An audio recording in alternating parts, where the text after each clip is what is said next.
పేదలు ఏం చేశారండి? మీ రోజు ఎస్సీ ఎస్టీ బీసీ మైనారిటీల ఓటు మీకు కావాలి, కానీ వాళ్ళ క్షేమం మీకు అవసరం లేదు. అంటే ఇప్పుడు ఎలక్షన్ అర్థం పెట్టుకొని చంద్రబాబు నాయుడు కానీ బీజేపీ వాళ్ళే కానీ ఈ క్లాస్ వాళ్ళే కానీ కావాలని కుమ్మక్కయి కావాలని ఈ పథకాలన్నీ ఆపేశారు.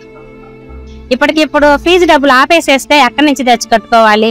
వీళ్ళు అసలు ఆ పథకాన్ని ఆపాల్సిన అవసరమే లేదు. ఇట్లా ఆపేసేస్తుంటే వాళ్ళకి ఎవరేస్తారు ఓటు? మేమైతే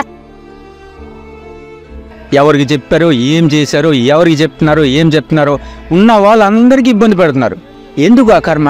మేము ఎంత బాధపడుతున్నాం? ఈ 5 స్కీమ్ వల్ల మాకు ఎంత లాసు? చేయూత, ఆసరా, ఫీజు రియంబర్స్మెంట్, రైతు సబ్సిడీ, ఈసీబీ నెస్ట్ ఇవన్నీ కూడా ప్రతిపక్షాలు కుట్రపండి వాళ్ళు చేసిన పగ వల్ల ఈరోజు ఆ పథకాలన్నీ కూడా ఆపేయటానికి కారణమైనవి.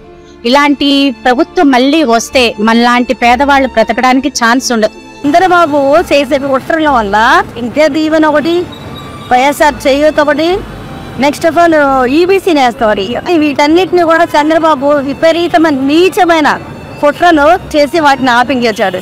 జస్ట్ పెన్షన్ కూడా ఇలాగే చేశాడు. కానీ ఈ నీచమైన కుట్రలు చంద్రబాబు నాయుడు ఇప్పటికన్నా మానుకుంటే తనకంటే ఆ పేరుతోనన్నా మిగులుతాడు, లేదా ఆ పేరు కూడా లేకుండా పోతుంది. ఇది మాత్రం వాస్తవం.